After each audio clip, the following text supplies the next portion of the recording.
from our State House studio in Montgomery. I'm Todd Stacy. Welcome to Capitol Journal. Today was the 10th day of the Alabama Legislature's 2025 regular session. That means that we are technically 1/3 finished with this session. Of course, that's a little deceiving. There are 2 spring break weeks planned for March, and the session is expected to last until about mid-May. Plenty of legislative activity today, but leading the news is the groundbreaking of the Alabama Port Authority's Montgomery Intermodal Container Facility, or ITCF. This state-of-the-art facility will enhance freight mobility and stimulate economic growth throughout the state and region. Containers that come into the Port of Mobile will be unloaded onto rail and transported to this new Montgomery Inland Port. It gives the port more capacity, and it means less truck traffic for Interstate 65. We are celebrating the Intermodal Container Transfer Facility project happening right here in Montgomery. It will be one of the most efficient container terminals in the United States. And no doubt, it will expand one of the most efficient container terminals in the United States. And no doubt it will expand the port's economic impact. One of our great strengths as a port, more importantly as a state, is really 3 things: the connectivity, efficiency, and reliability. And this pervades through all sorts of businesses, including transportation and logistics. And it's because of these strengths that we are here to break ground on the Montgomery ICTF. From capital investments going in the ground in your port in Mobile, to the ship channel deepening and widening that really is tied to this more than most people probably realize, and to the entire state for even bigger global markets, right? This really opens up global markets in a way that is going to be unheralded for our state. Coming up tomorrow, I'll sit down with Port Authority Director John Driscoll to talk in more depth about this project. Governor Ivey took time after the event to take questions from the press. One big topic was the legislation overhauling the Alabama Department of Veterans Affairs, which has gotten pushback from some veterans and conservative organizations. Ivey was undeterred, telling reporters that veterans groups like the American Legion and Veterans of Foreign Wars are supportive of the bill because they understand its intent is to improve services for veterans. There are a lot of veterans who are supporting this bill, and it's the right thing to do. We have 400,000 veterans in this great state, and we want to serve all of them and give them a direct pipeline to information, and we will improve and prioritize the service to our veterans. The Alabama Senate today came to a grinding halt as a filibuster from Senate Democrats drug out for most of the day. They were objecting to legislation from Senator Chris Elliott that would alter the governance structure of the Alabama Department of Archives and History. Elliott originally brought the bill last year after he raised concerns about a lunch event at the archives about the history of gay and lesbian Alabamians. The bill never actually came up because Democrats made it clear that they would use every tool at their disposal to slow down the flow of legislation. Minority Leader Bobby Singleton and other Democrats filibustered for multiple hours. I mean, when you start talking about in the mean-spirited that this is bringing, you're wiping off, you already passed DEI, you're wiping black members off this board, you have a vacancy in District 7, which the black will probably come from. So we don't know what this new board would do, what they're trying to set it up to do.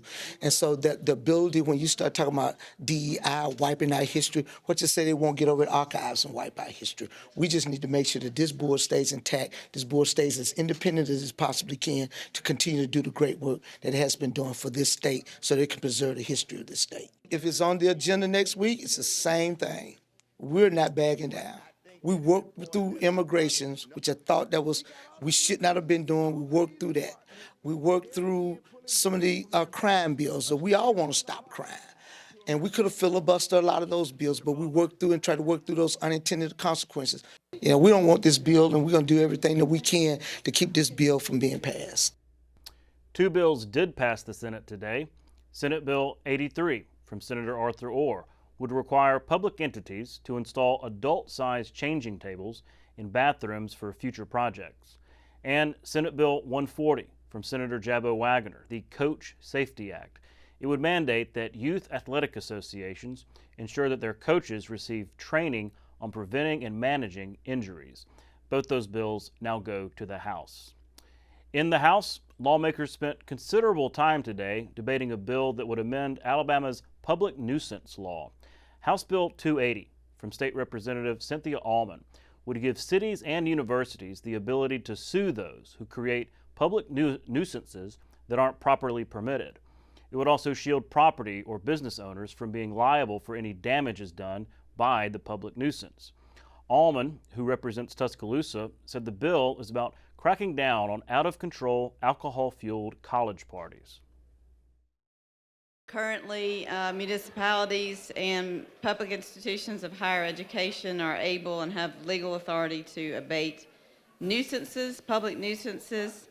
The purpose of this bill is to allow them in very particular, narrow circumstances called unpermitted events, when they have to shut down an unpermitted event and they incur extraordinary costs, which they often do, to be able to file suit against the promoters of the event and attempt to recoup their costs.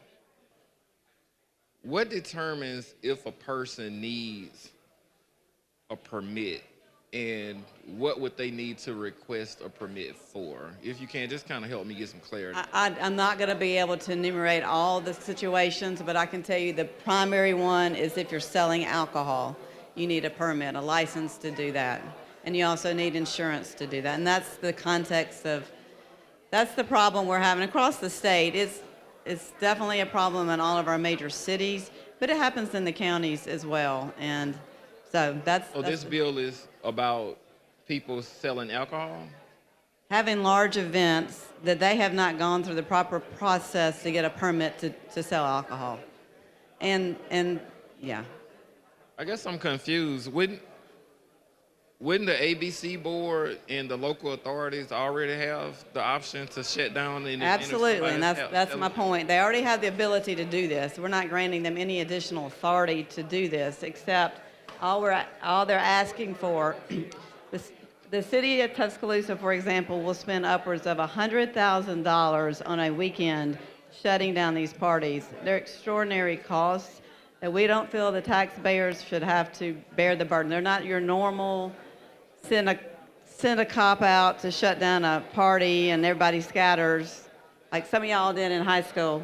But you know, it's immense manpower to shut something down. It's a huge public safety issue. Is really what it is.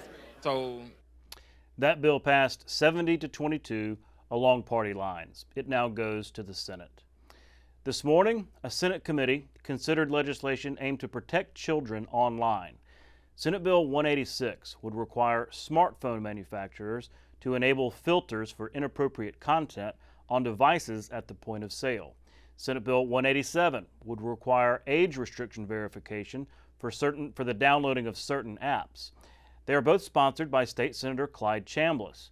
The Senate Children and Youth Committee heard testimony from bill proponents and those who have practicality concerns.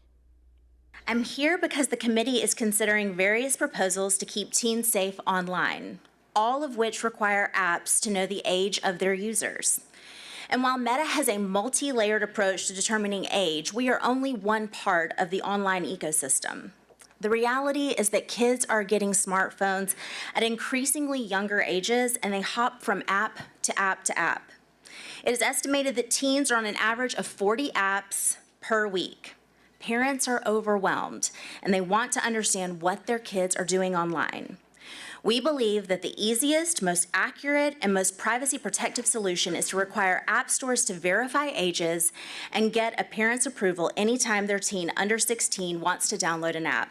But I would like to point out that this bill was introduced in Louisiana last year, and they did not pass it.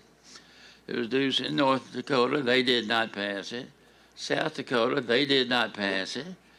It's been all over the state. Now it's pending in Alaska, Utah, and South Carolina, and Alabama, of course.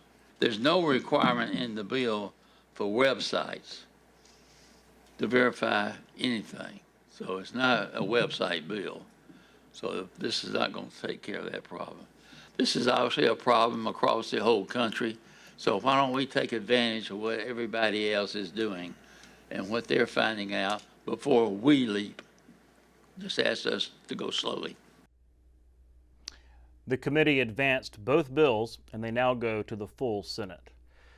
Coming up after the break, I'll sit down with State Representative Matt Woods to talk about his legislation on adult education. And after that, Clay Scofield of the Business Council of Alabama joins me to discuss the business community's opposition to pharmacy benefit manager legislation. Stay with us. You can watch past episodes of Capital Journal online at video.aptv.org. Capital Journal episodes are also available on APTV's free mobile app. You can also connect with Capital Journal and link to past episodes on Capital Journal's Facebook page. And you can listen to past episodes of Capital Journal when you're driving or on the go with Capital Journal podcasts. Welcome back to Capital Journal. Joining me next is State Representative Matt Woods from Jasper. Representative, thanks for coming on the show. Thank you, Todd.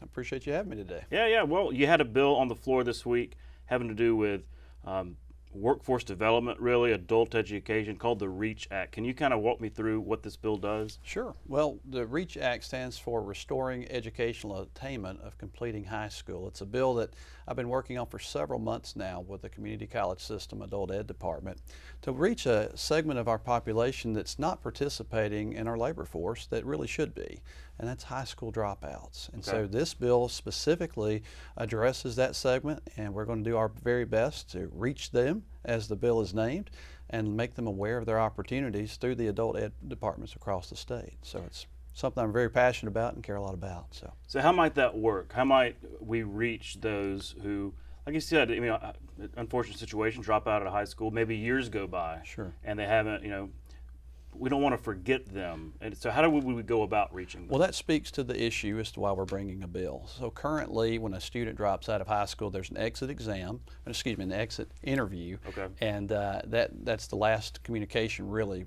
on the education front that we have with that student. And so the adult ed departments in the state didn't realize these students had withdrawn from high school. And so this will create a data sharing agreement between the State Department of Education and the community college system so that they will know sooner, at least quarterly, as that student is withdrawing from high school so they can reach out to them and bring them back into an educational pathway. And I think it's important for the folks watching to know the community college system offers a lot of skills-based training, GED, a high school diploma option. A lot of folks don't realize they can go back to school and get their high school diploma at a community college. And so if you wait too long, that student's got off on a different path. And one thing we know for sure is that high school dropouts tend to be chronically unemployed or underemployed or a higher rate of being incarcerated. And so, with 5%, give or take, of the students in our state dropping out, this is a lot of folks that we could be, putting on a better pathway. Well, it's important to know that decision to drop out is not the end. That's right. Maybe your mind changes. Maybe, you grow up a little bit and realize, man, I need that GED. I need, to support my family or whatever else. And so Sure. I guess that segment of the population, we're hoping to say, your life's not over. You still have an opportunity. That's exactly right. And, people drop out for all kinds of reasons. Not because they just don't like school anymore. Right.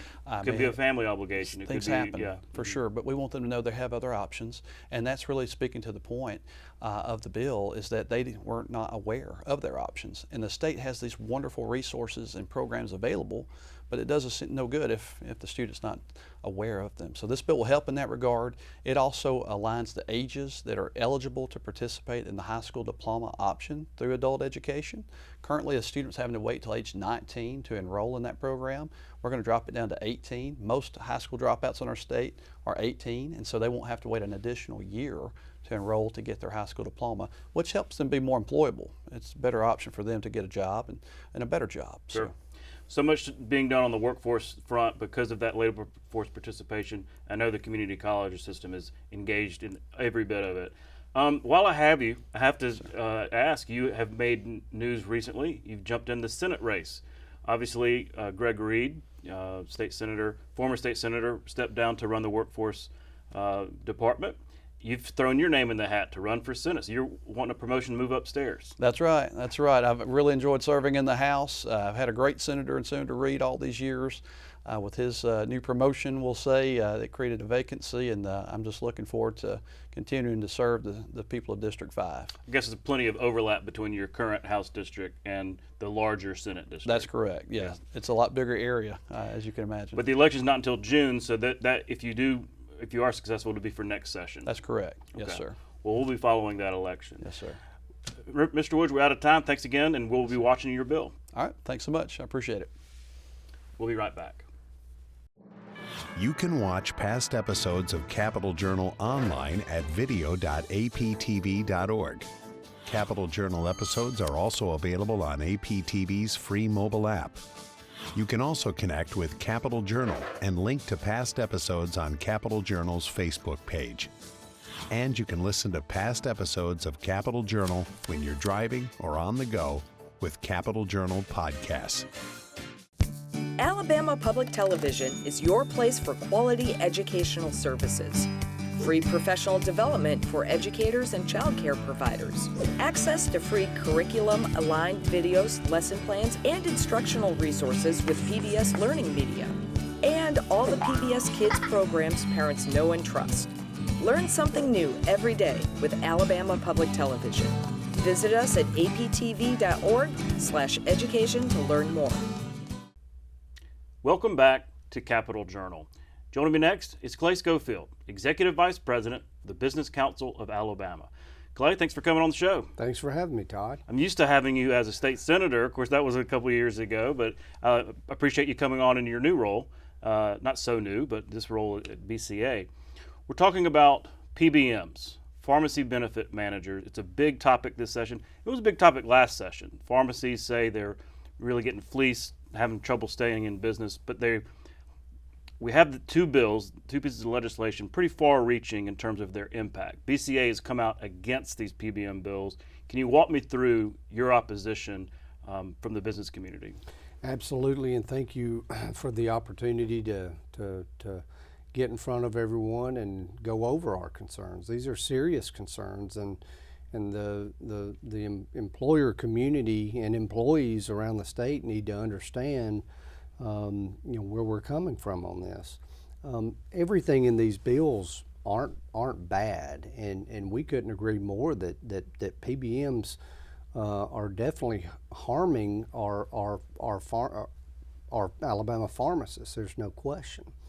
Our problem and strong opposition to these bills as written is it places the cost on employers and their employees without fixing the problem. The business community, employers didn't cause this problem, but they are asking in these bills for us to shoulder the burden to fix it. And I don't know in what world that is okay. And so we're strongly opposed to the fee system that is in here. It will place a $10.64 fee. Both bills have that. SB 99 places an even higher one. They're claiming that the PBMs will just eat that increased cost. Now that fee goes on every prescription. It's a dispensing fee, every prescription filled in the state of Alabama. The closest numbers that we could get on that were from 2019. And in 2019, there were over 40.5 million prescriptions filled in the state of Alabama. That's just on the commercial side, of which we're talking about here. If you multiply that number times $10.64, that's over $430 million. So if the PBMs aren't going to eat it, and they're saying that they are, but we all know that that's not how it works. I was going to get to that because last year it was the $10 fee was at the point of sale, right? At the counter, if you will, for consumers, and that was one of the big objections. This year it's kind of more intertwined in the transaction for the PBMs. But are you saying that just when it comes out in the wash, those costs get passed along to consumers and employers? There's no questions. They claim that there's guardrails in here, and there are guardrails to keep the PBM from passing them down with increased co-payments or anything like that. But premiums, we don't see how premiums don't go up. We just don't see that. We also know, give you an example. If the legislature passed a bill that said that if fuel prices go up, trucking companies can't pass on that increased cost to their customers. Well, there's a million different ways that trucking companies could figure out how to pass that down. That's just common sense. It's economics. It's economics. And so, although they claim that the big bad PBMs are just going to eat this cost, it's going to fall back onto employers and their employees. There is no question. Well, when it was in committee, and it's probably have a few more committee hearings and everything, you keep hearing the word compromise. The bill sponsors themselves, other members of the committee keep saying, well, we want to get to a compromise. We want to look at, is that possible on this issue? Do you see a common ground? I think so. Again, we're not opposed to everything in these bills. What we're opposed to simply is that employers and their employees should not bear the costs of fixing a problem that they didn't create. The problem is still going to be there. It's just going to transfer wealth from employers and employees to pharmacists, to pharmacy owners, not just pharmacists, pharmacy owners. And it's not just small independent pharmacies, it's big box stores too. So this comes with a big price tag. I absolutely think that there's compromise here, but there is no compromise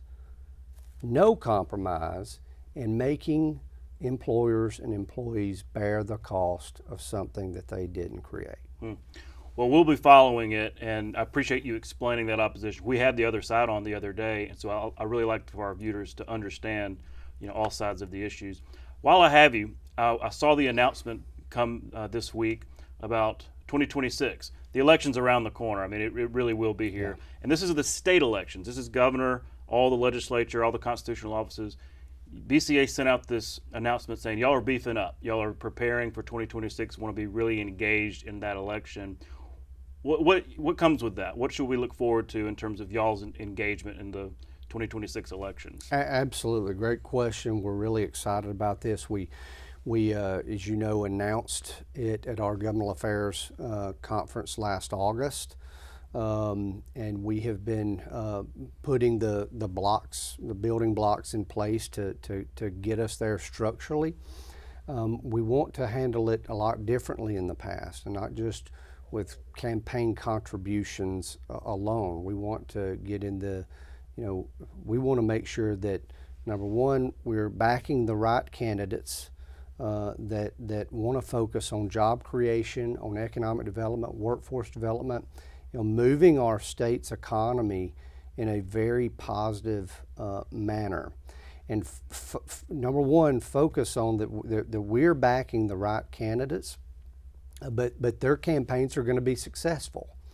And not just striking a check to them, but running an in-kind operation, that we're handling their direct mail, we're handling their get out the vote, to make sure that those candidates are going to be successful.